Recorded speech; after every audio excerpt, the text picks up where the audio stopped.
Hey, we are Wider, a Retool agency partner, and this is our custom force directed graph for Retool. When you are dealing with graph data like nodes and links, it usually just raw JSON or tables. That makes it really hard to understand relationships, see patterns, or explore how things connect. And building an interactive graph from scratch with D3 can be complex and time consuming.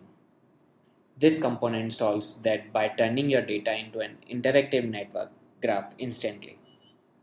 You just passed in a graph data object with nodes and links and it automatically handles layout, grouping and colors.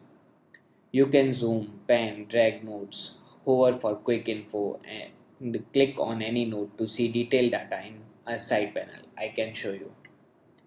Zoom, zoom out, reset, drag nodes, see info, anything, hover data.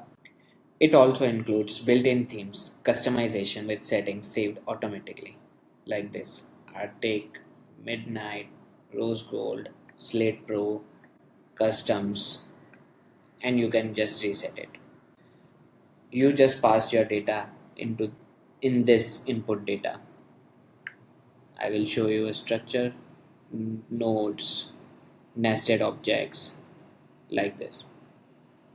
So instead of reading raw data, you can actually see and explore your system visually. Thank you.